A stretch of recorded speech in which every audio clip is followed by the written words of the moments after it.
Hey guys, welcome back to the channel and welcome back to a brand new episode on the Volkswagen Touareg. So if you saw in the first episode, we managed to get this thing running, and that's fantastic because we can now move it about, take it for a drive. So what we're going to do is head down to the MOT station. I'm normally really busy during the week, so I only get one day a week to pop down and get an MOT. They've had a cancellation come up, so we're going to shoot down there, chuck this thing in and see how we get on. Off we go.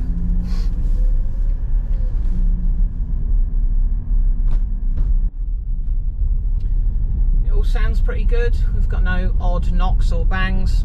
The steering seems to be pretty good. It's driving nice and straight. It's not pulling or anything like that. The brakes are fluctuating a bit. When you do press the brake pedal, you get a slight pulse on the brake pedal, so it may well be that the brake discs are slightly warped. So that will probably come up on the MOT when they do the brake test. They'll be able to obviously look at the readings and see if we get an imbalance between the two or some fluctuation. But other than that, seems to be pretty good so far. Got no warning lights on the dash at the minute.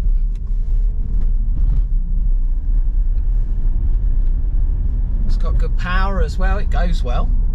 God blimey, I imagine the 5 litre V10 one must be like a rocket ship. Nice and comfortable as well, this car. Feels, it's a really big car and it certainly feels that. Seats are nice and comfortable as well. I've got the heaters on. This one's got heated leather in it, so I'm taking full advantage of that at the moment. It's got, when we can get it working, it's got what looks like radio, nav and all that stuff built in with a nice screen in the centre there.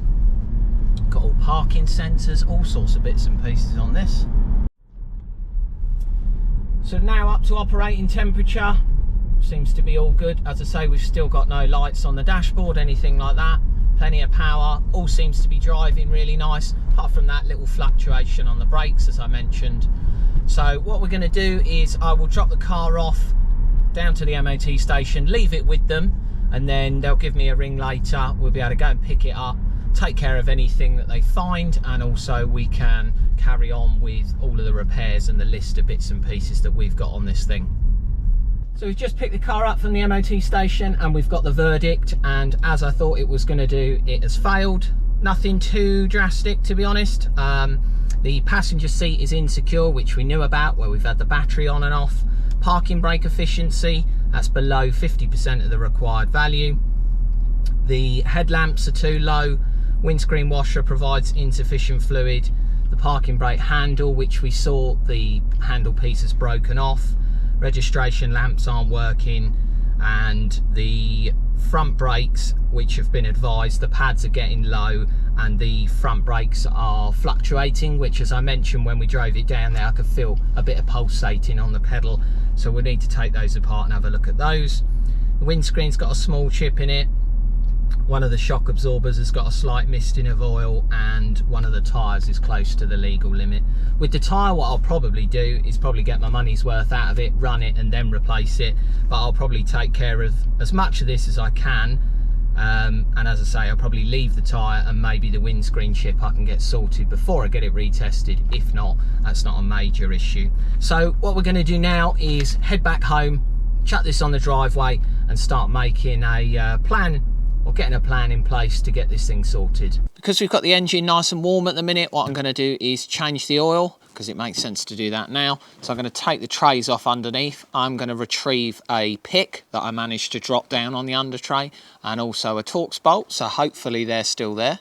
We've managed to get the under tray off, and we're just now draining the oil out and just letting it drain right out now. I'm going to clean all of the underside of the car. I've also got to clean all up top as well, because where we were fiddling about with the diesel and sorting out all of those issues up top with the injectors, we have got some diesel remaining, or some remnants of diesel. There also looks to be a coolant leak as well, so we need to figure that out. But I have managed to find a pick, which is great. I haven't been able to find that bolt yet, but I wonder if it's got caught up on one of the subframes or something. So I'm going to leave that to drain, and I'm going to move on to the next bit.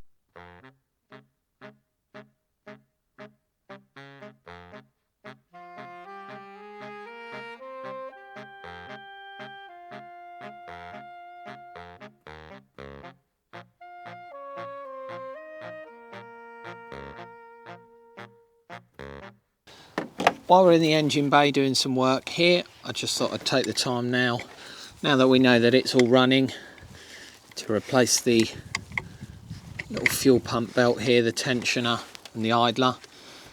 So I've got a whole kit for this. I've run the car for a moment with the new oil in and the oil filter in. Just check for leaks underneath, made sure we are all good there. And then I will make sure that I check the oil level once we've back down on the ground, because at the moment we've still got the front up on the car.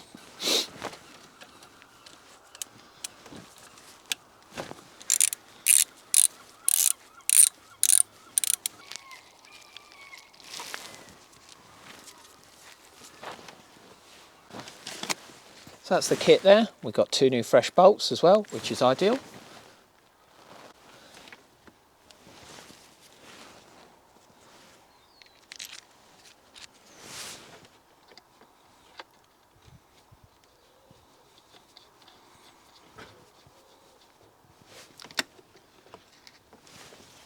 Got ourselves a locator there. That just locates to here.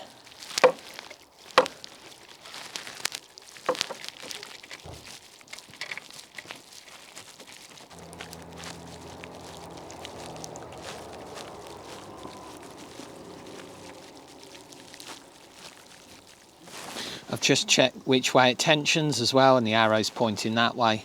So when we go to tension the belt, we'll turn it over that way. If there's no direction on the belt, just put it the way that the writing goes in relation to the engine.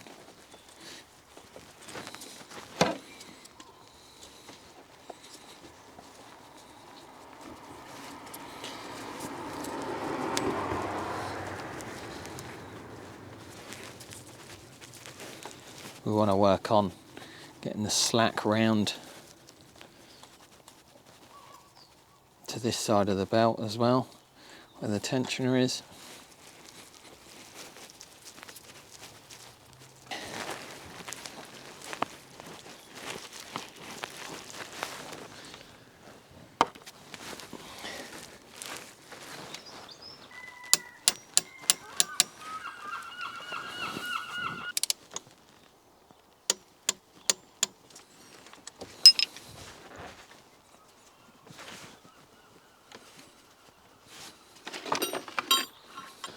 What we'll do now before we put this cover back on is we're just going to run the engine for a minute just to make sure that we're not touching anything.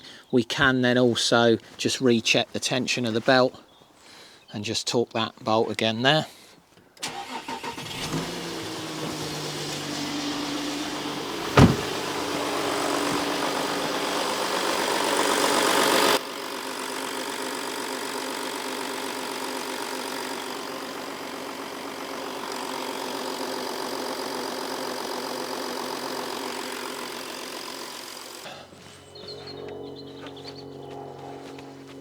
Yep, so that's all looking good. So we put that cover back on now. I am going to update the service book with obviously all the work that I'm carrying out, and also the fact that I've changed this belt here. So we've got this plastic cover which just sits over there. All it does is just push on. Just got a couple of clips that hold it in place. And then there is a bracket here which has just got 3 Torx bolts in, so I'm going to put that bracketry back on. Fortunately, I don't think it's going to take much to work out while the front washers aren't working. This pipe here has been repaired before, so it's like a corrugated plastic, and somebody's just put some plastic pipe over it and bent it into place. But it is quite brittle. So I've got some right angle joiners. I might see if they be any good. Before I massacre this bit though, I'm just going to push it into this section. It's just where over time, where the bonnet opens and closes, obviously it puts pressure on this pipe here, just damages it. So I'm going to see what I've got, if I can make something fit here. So if you can make that out there, I've just chopped the old section of pipe out, which is here, just this plastic piece that somebody's put in, and I've just put a straight joiner in there. There was a bit of slack on this particular washer pipe, so I've just pulled that forward a bit and put a washer jet. I've got like these plastic fittings that are meant for this that go in there. So I just warmed each end of the pipe up, pushed that on. Moment of truth, we'll see if it works. I haven't topped the fluid up, so there might not be any fluid in there, but we can try. Oh, look at that. Obviously the wipers won't work because the bonnet's up. On a Volkswagen, that's where the bonnet is up, the wipers shut off. It's a safety feature. But it's worth knowing because I've had it before. Before I knew about that, I did a wiper motor on a transporter, and I was wondering why isn't it working? Shut the bonnet, lo and behold, it worked. So the registration lamps here, I think neither of those are working, and they look like a very sorry state of affairs. So I'm going to see if I can unscrew these. Looks like they might have even been glued in, or if that's the rubber seal. I'm going to try and get these out, and then maybe just see if I can buy the whole casing and get 2 new ones of those, because this one's all split and broken. This one's not much better either. Hopefully I don't snap these screws off. Oh, that's good. That one was not very tight at all.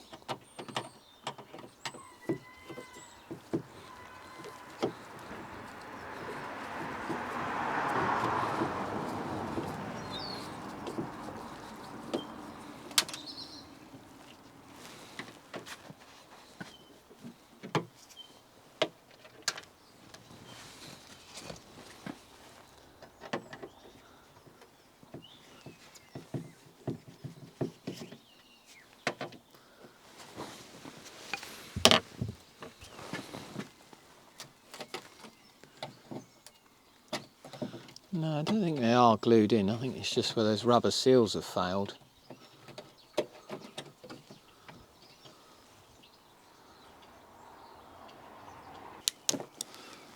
What I will do is just check that I've got power and earth there then. I've also got some new number plate lights. I decided to go for some LED ones. So it's just going to be hopefully a case of plugging these in.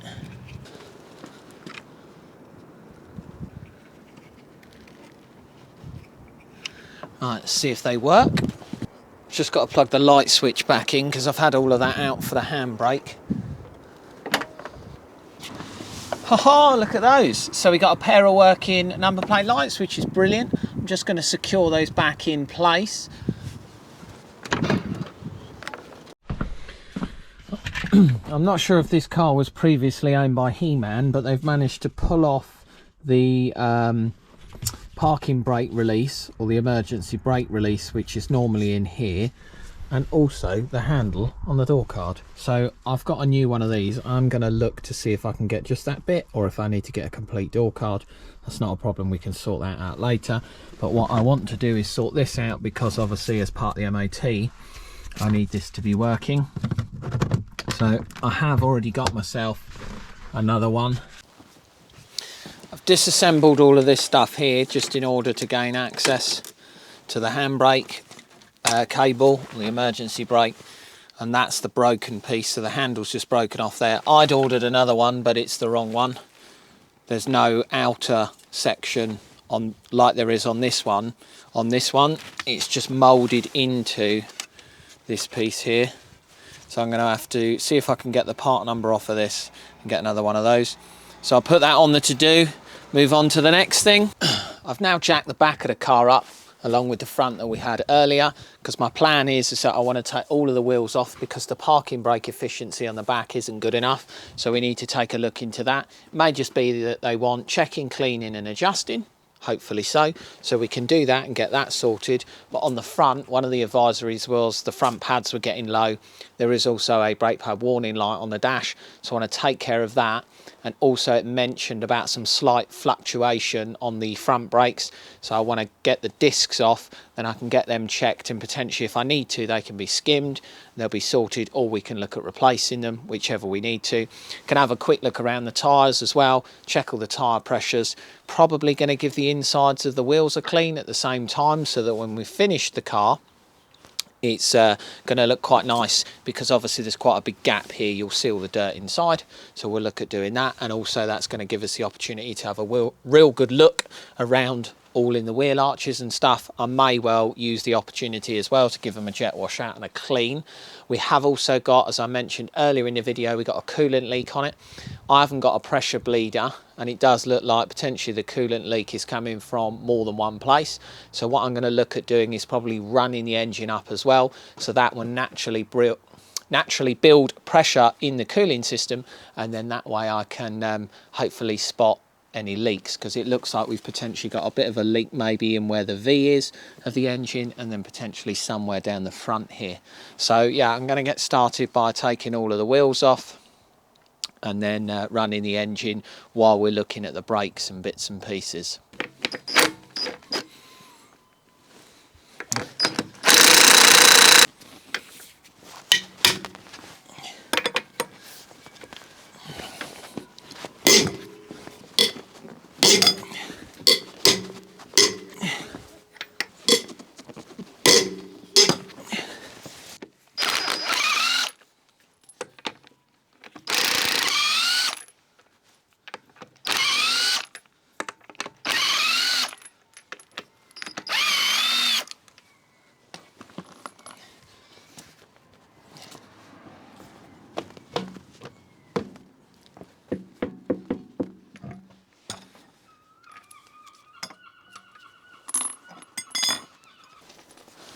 Massive great calipers. I suppose you want them that big if you were hoping to stop this thing in a hurry.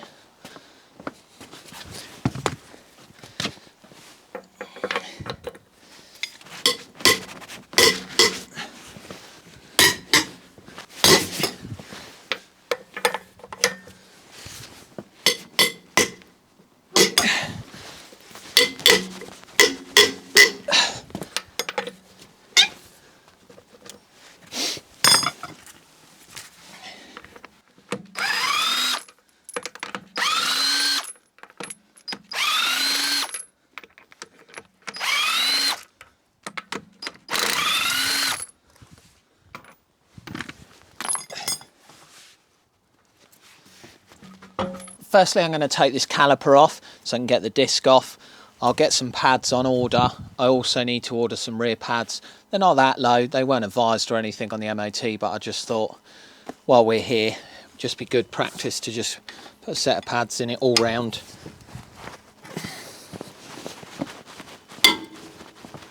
Blimey.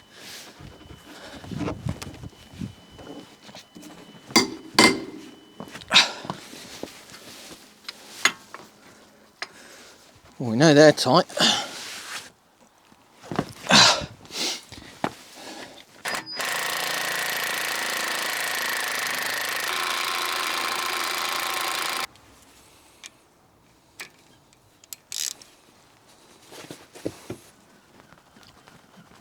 Blimey. And we're going to end up snapping that one off. Oh! No, we got away with that.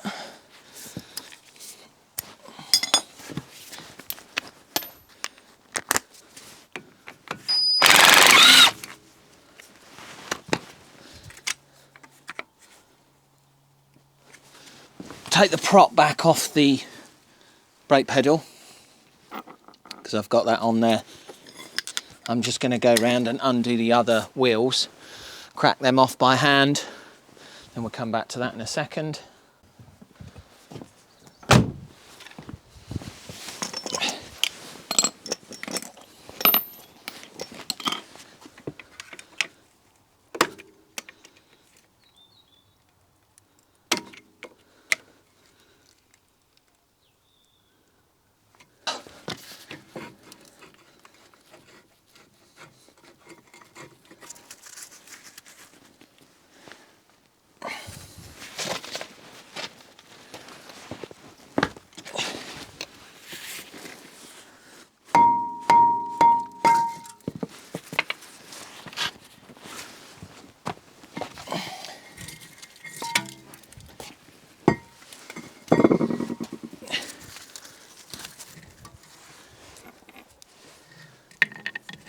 So I've now just put one bolt in that caliper just to hold that in place, because I don't want to leave that hanging while the discs are off being checked and potentially skimmed.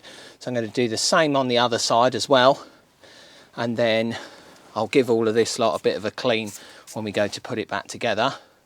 I won't worry about filming that side because it's just exactly the same as we've done here. So what we'll do is we'll then cut back in when we get to the back of the car and we look at the back brakes.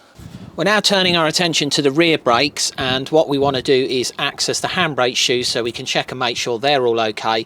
It did come up on the MOT failure that the handbrake efficiency wasn't enough, so we're going to take the caliper off first. There's two spline bits that hold that on. I am also going to replace the brake pads and the brake pad sensor wire. I'm going to take the disc off, check it all over, give it a clean. If all is okay, then we can put it all back together and readjust that. I can also replace the handbrake release handle, or the emergency park brake release handle, because that had snapped off, as you'd seen earlier in the video, and another one of those has now turned up, which is great. So I'm going to take this apart now.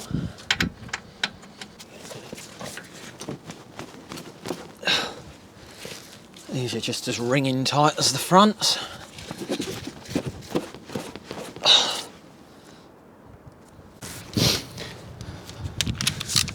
Again, both of these caliper carrier bolts, the same as on the fronts, were so tight.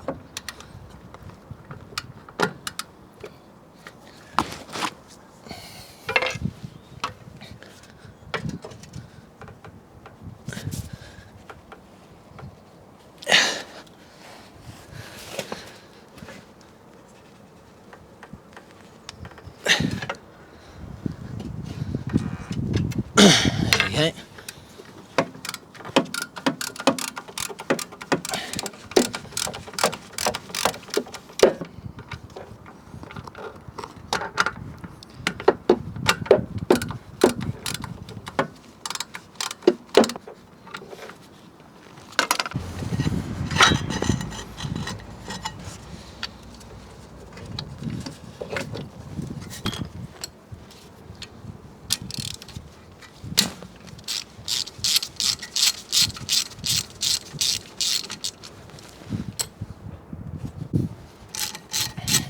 So there's also a little spline bit here, and what that does is that then gives you access to look at the handbrake adjuster, so you can de-adjust it to pull the disc off. So you are looking for a toothed wheel in here, which is going to be on this side. There it is. Right.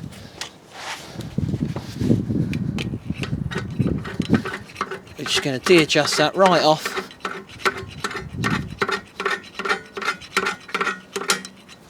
Like so. And then voila! I've now removed the rear disc, and that's given me access to the parking brake shoes, and I think I'm going to make the executive decision and replace these and the discs as well. The discs on the inside here are really heavily pitted and damaged, and the parking brake shoes here, they've obviously worn to the disc, so they're slightly misshaped. The lining itself is ever so slightly starting to come off on the bottom of this shoe, and if you're doing the discs, you know, it's worth doing these parking brake shoes as well. They're really inexpensive on the grand scheme of things, the shoes, so I've just got a set of those, a set of rear discs. Obviously we've got the new pads as well, so we're almost having a bit of a refresh on the back brakes here. So we're just going to work our way through taking these apart.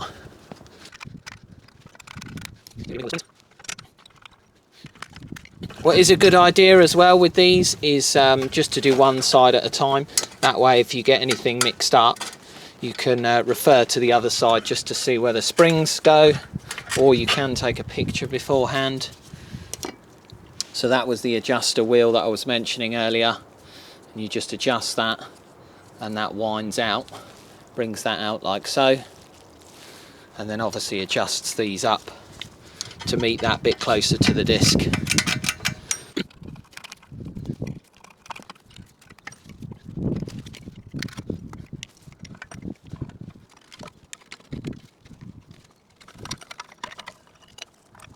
So we just want to check that that's nice and free, which is good.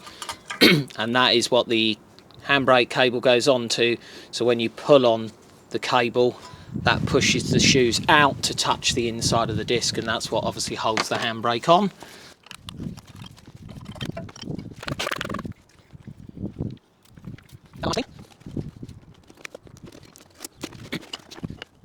Got our new ones that I'm just matching up to the old set, just to make sure that I'm happy with those.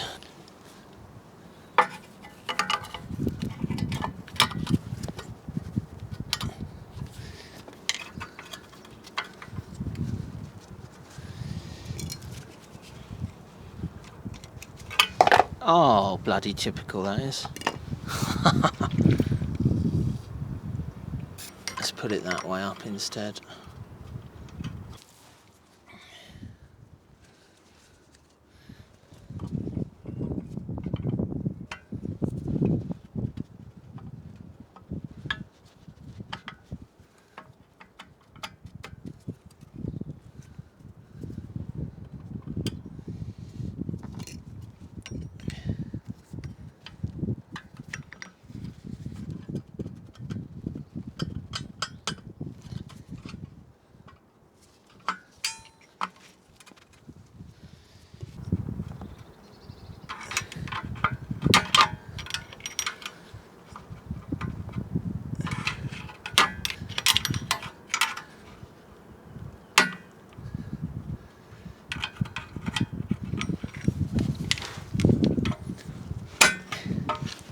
Hey, these can be a bit of a fiddle, these springs, and if they do slip off when you're trying to grip them, it can really smack your fingers, and it does hurt. So I'm now going to put the disc back on here.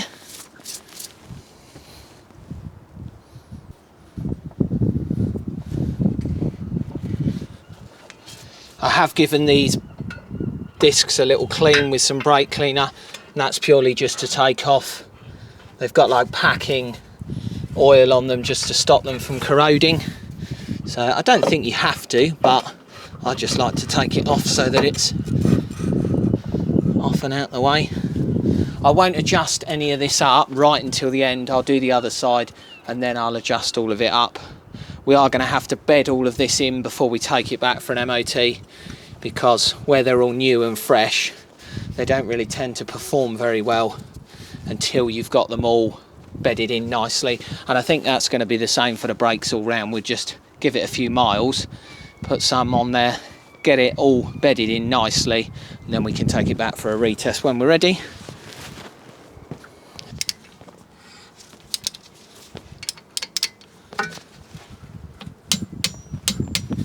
Okay.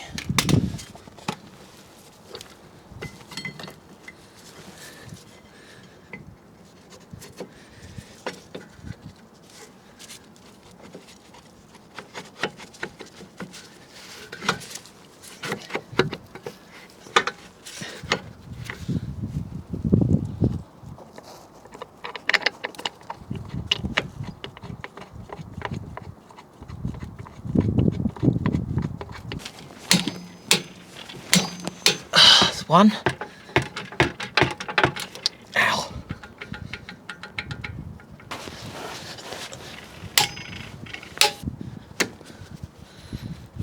So on this one here, this pin that holds the caliper or the pads into the caliper, you've just got a tiny little clip at the back here that we're going to have to pick out, and then we should be able to punch that pin through.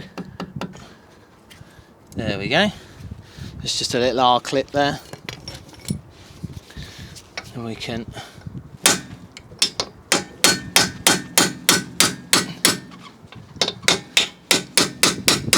got our retaining spring here. That's one.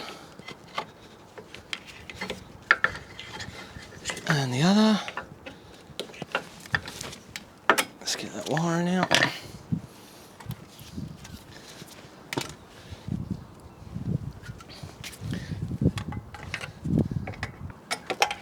There we got the pad sensor wire. Just give all this a little bit of a clean. got some pad grease on these new pads going in.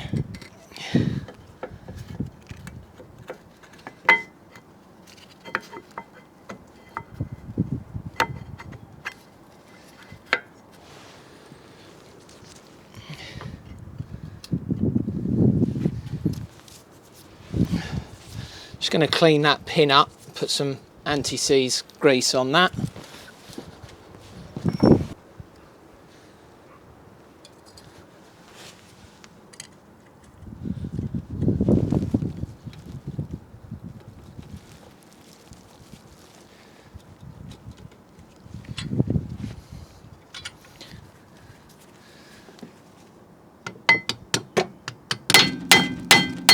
That's it.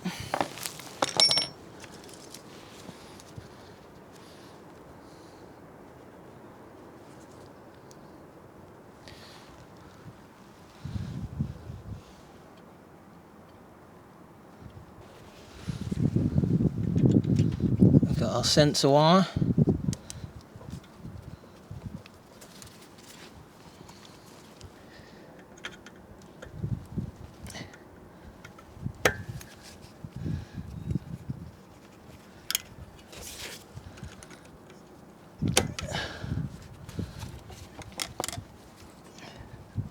Right, that's that side now all completed. Obviously we need to adjust the handbrake. We're going to do exactly the same on the other side, and then we will come back, bleed all the brakes, adjust the handbrake, pump the tyres up, and put the wheels on. We're now back onto the front here. So I've got the discs refaced. The machine shop did a great job on those. So I'm going to put them back on, take that caliper off, and then replace the pads and the brake pad sensor wire in here as well.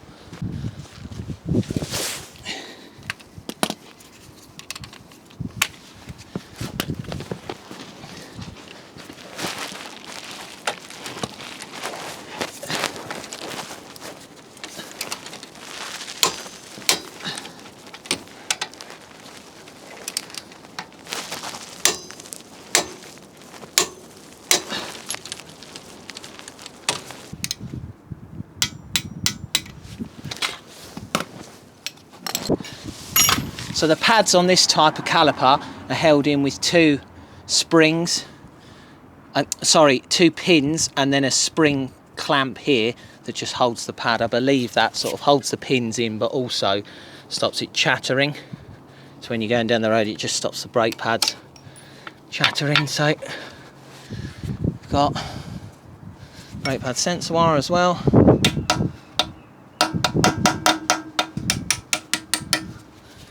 Hold that clamp, that spring down.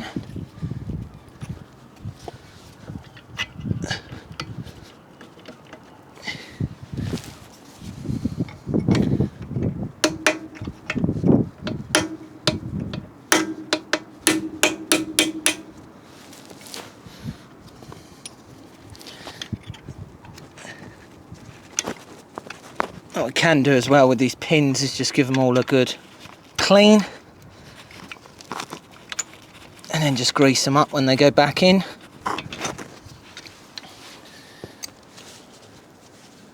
You've got your spring clamp there and your two pins. And your brake pads, if all goes to plan.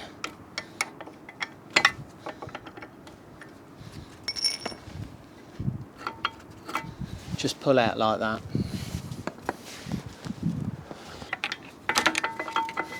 There we go.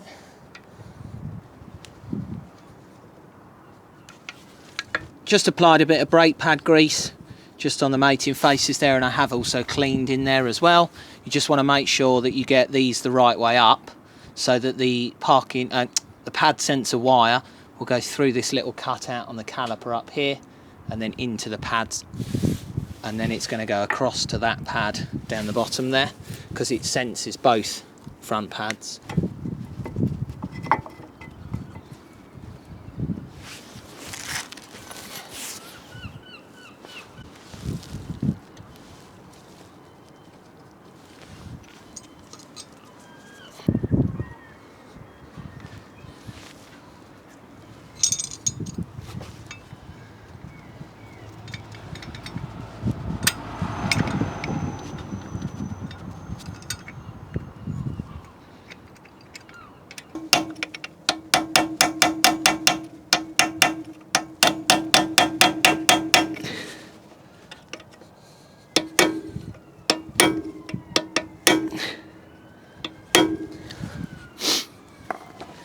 So they're now all in place. I've just put some anti-seize paste on those as well, just to try and stop them from getting stuck.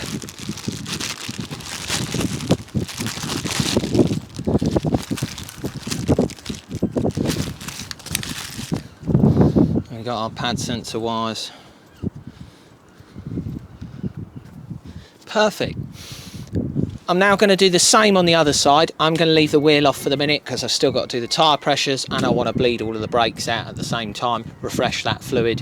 So we'll crack on with the other side, have a clear up here. Let's see if we can get this parking brake lever sorted. So we've now got a new one. Just going to fit that back in here.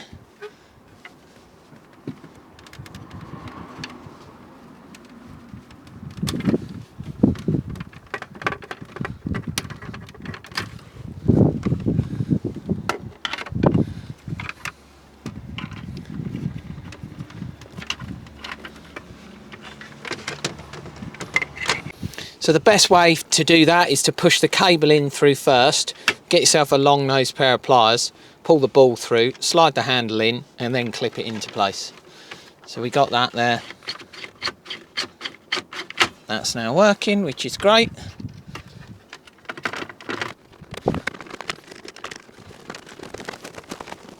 Right, I've got a few screws and clips that hold that all on and I'm going to get that all now in. I'm going to leave this cover off because the radio infotainment system isn't working and I want to check the fuses later because it might well be that one of those fuses is linked to that, which is why it's not working. So things are coming along really nice with this car now. We've taken care of all of the front brakes, we've taken care of all of the back brakes. Off camera I did pump the pads out so that they're all in place. I've changed the brake fluid, so I started by drawing all of the fluid out of the reservoir up here, replenishing that and then bleeding all of the brake system out, starting the furthest one away and working my way round. I have also adjusted the parking brake, so what we did with that is those little wheels that I showed you earlier that are hidden inside the disc there, we've adjusted those up using a flat blade screwdriver right up to the point where the discs lock and you can't move them anymore, and then we've backed them off about 6 clicks. I've then checked for the free play, I've then applied the parking brake, made sure that they lock, released the parking brake and made sure that they're free. As I mentioned earlier, we are going to need to bed those in, so it may well be that we need to adjust those again in a couple of 100 miles or so, but we'll see how we get on. I have also done the tyre pressures as well, so I've made sure that they're all okay, and all that's left for me to do at the minute is to just put the wheels back on. I do want to give the underside a bit of a clean where we've had diesel, obviously where the fuel tank, we had the seals and stuff out, so there's a bit of fuel on the underside of the tank, so I want to take care of that. On the bottom of the engine as well, where we've been messing around, there was some oil and diesel residue there, and I want to just give all of the engine bay a good clean. We do have quite a few more things still left to do, so we've got the coolant leak to take care of and various other bits and pieces. So that's what I'm going to do next. I'm going to get the wheels on.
I've already done the locking wheel nut keys, and I'll just pop around the other side and make sure that they're all torqued up as well. We're now going to head back into the engine bay because I've got an auxiliary belt idler that I want to replace because it sounds like the bearing's getting a bit noisy on that, and also we need to take care of that coolant leak that we found earlier. I've managed to get the seal from Audi directly, and I've also got some of the plastic clips which hold the two scuttle panels up there. I think that's probably the most expensive O-ring I've bought. I've got a normal O-ring like multi-set, and I tried one of those and it just wasn't going to work properly. Every time I was trying to push the fitting on, it was just trying to roll the seal off out of where it sits. So I've gone and got the exact one, and that was £16 for one O-ring. And then I've got 4 of these plastic clips, as I mentioned, for those scuttle panel bits, and that came to £29 from the dealers. Thank you for that. Well, if it resolves the issue, that's the main thing. So we'll get on and get those bits done in the engine bay now. So hopefully you can hear me over the engine running. I've just got the boroscope just down in where the V is. There's a water housing. I think it's like a cooler or some sort, like EGR cooler or something. And I've just got the light in there to give some extra light for this here. And I'm currently looking, so the bottom part of that is basically where a hose clips on to the EGR cooler itself. And it probably won't do it in the time frame that we're filming, but you can see you get a slow drip out of there, and what's then happening is it's running over the top of the oil cooler in the centre and then puddling up just down underneath here. I'm not sure if it's getting to a point where it's getting down here and then blowing onto or the fan is then blowing, the cooling fan, and pushing it all around here, but I think I'm just going to sort of have to do one at a time. I think the first port of call is going to be to do that. It's only a clip, so there's just like a horseshoe clip almost that you pull to one side and you pull that pipe off.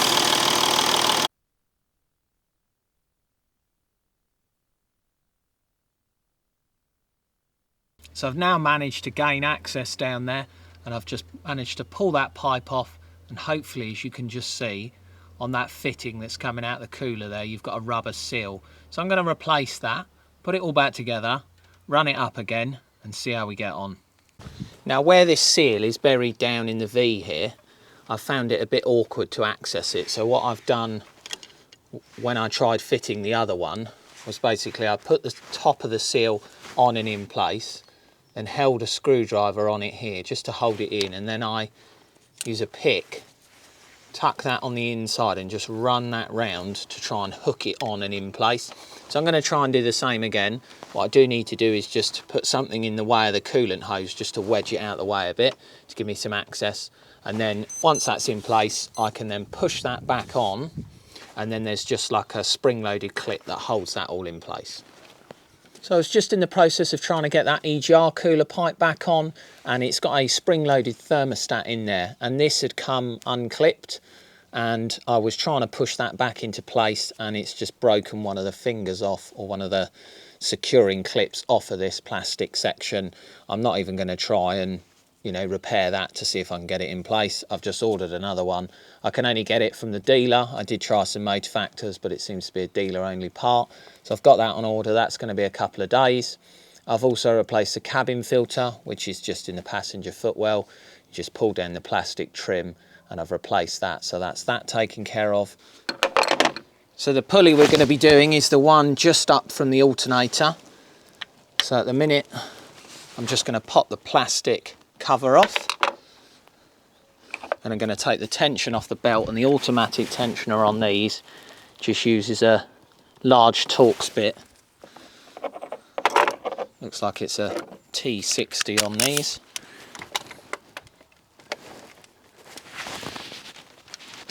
So we get that in there.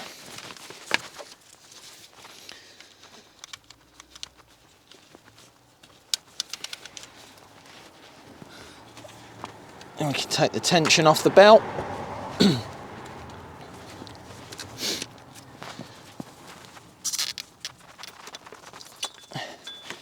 Just get that belt right out of the way for a second.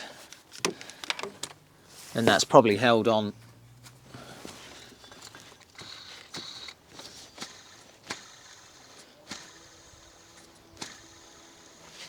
can hear that one's getting quite noisy, so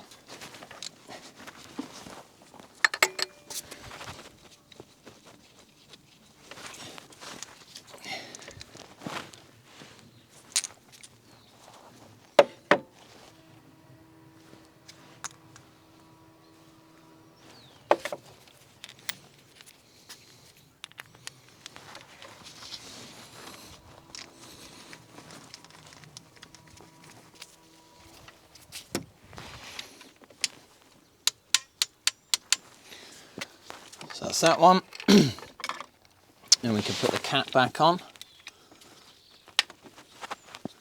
Check that spins nice, perfect. And then we can look at getting the belt back on and in place.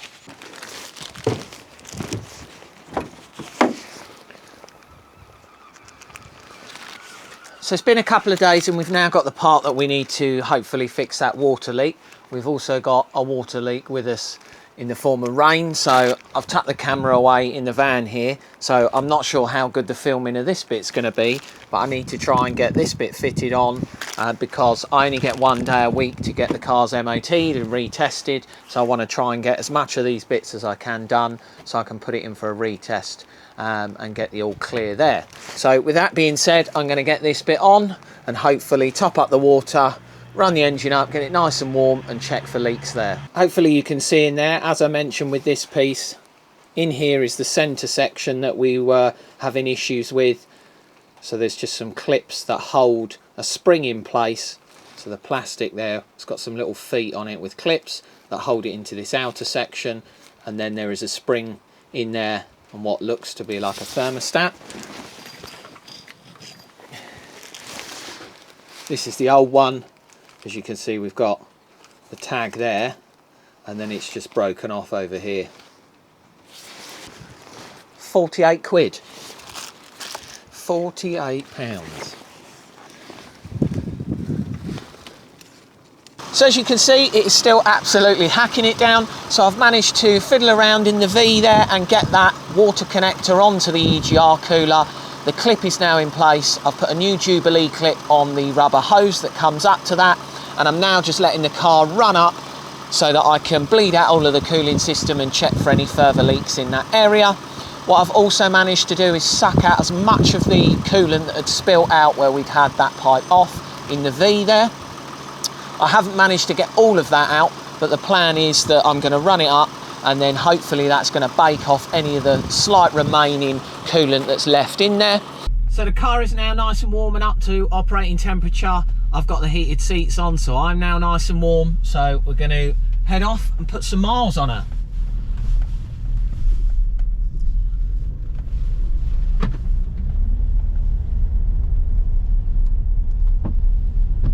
This car is massive. It's like driving a tank. So we've now put a few miles on the car and I'm just pulling up to where I like to bed in the handbrake. I've got a particular spot. It's got quite a nice steep hill, and what I generally tend to do is just put the car into neutral and just gently roll down the hill, putting the handbrake on, and then that just do that a few times and that's going to help bed those brake shoes in nicely. So we're just doing sort of 5 miles an hour or so, just slowly rolling down, applying some of the handbrake and some of the foot brake. As you can hear, it's beeping away. So I'll do that a few times. Hopefully that's going to help bed that brake in nicely, and then we'll shoot over to the MOT station and get them to retest it for us. So we're now just removing the infotainment system. We have checked all of the fuses on the right hand side of the dashboard behind that cover there, and they all seem to be okay. There is another fuse just on the back of this infotainment system, just down where that green plug is.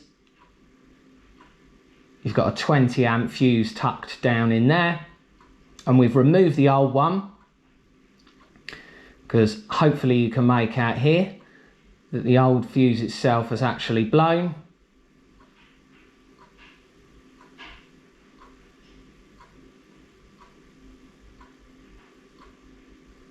And we're just going to put that infotainment system back in check to make sure it works before we push it right home.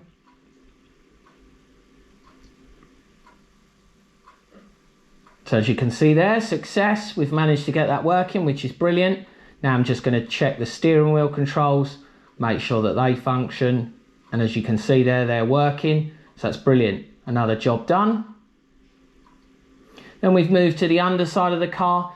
The guys at the MOT station were kind enough just to let me put it on one of their lifts next door, just so I could show you the underside. Got a bit of surface corrosion, which isn't abnormal for a car of this age, but all looks to be nice and clean underneath. Can't see any major oil leaks.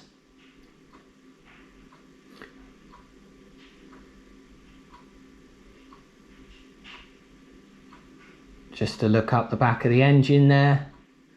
Got the DPF down there. We just have a good look around the car while we've got it on the ramp. We have also checked the rear transfer box there. We've checked the oil level on that just to make sure that that was okay. I have also checked the rear diff level as well just to make sure that that was okay. A previous advisory that this car did have was some of the rear suspension arms were described as corroded slightly. Looking at them and agreeing with the MOT tester, it's just some surface corrosion. So as you can see on the left hand side here, those ones that are looking really quite rusty and orangey in colour, that's just where I've cleaned them all off with a wire brush and a wire wheel on a drill, and I'm going to paint those. But where it's been raining, there's no point in me painting that and then driving it back home, getting it all soaking wet. So what I'm going to do is paint those once I'm back at home and it's drying on the drive, and I can leave it to dry without getting soaking wet. So we are now just leaving the MOT station. We've been given the all clear. We've got a pass, so that's fantastic. Between the MOT station and bedding in the handbrake, I did pop to one of the local motor factors and just picked up a pair of wipers for it, because where we've had the rain this morning, although they were clearing the screen fine, they get that really annoying noise where they sort of like rub across the screen, and that drives me absolutely crazy. So I've got a pair of front wipers for it, so I'm going to put them on when we get back home. The centre caps have turned up for the wheels as well, so that's fantastic. We did have a couple of advisories left on the MOT. We've got a little tiny chip in the windscreen, which I will probably take care of, and also we've got just one of the tyres is wearing on the inner edge. Where these are these massive great 20-inch wheels, I want to just get my money's worth out of the tyres really, so I'm going to run that tyre till it's a little bit closer to the limit, and then I'll look at replacing it. Might as well get my money's worth out of the tyre before I swap it out for another one.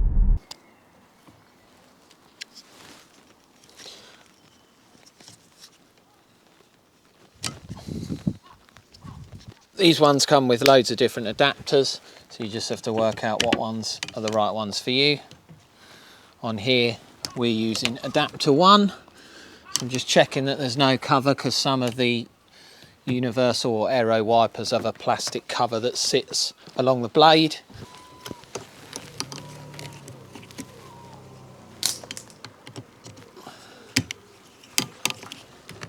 So I'm now going to give this car a good clean on the outside and on the inside, and I'm really looking forward to seeing what this thing's going to turn out like. I am using a lot of products from a company called Valet Pro. I've been using them for quite some time now, and they have actually given us a discount code. So what I'll do is I'll leave that in the description for the video, and also a link to their website. They do all sorts of detailing equipment, valeting equipment, and they ship globally as well. So if you are interested, grab yourself some bits and pieces from them and you'll get 10% off your order. So what I'm going to do now is get started. I've already covered the lower section in some citrus pre-wash and left that to soak for a while, so I can work my way through now and get this looking fresh and clean.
So that is it for today's episode, guys, and that is it for the Volkswagen Touareg. I really am pleased with the outcome on this one. It looks absolutely fantastic, both inside and outside now.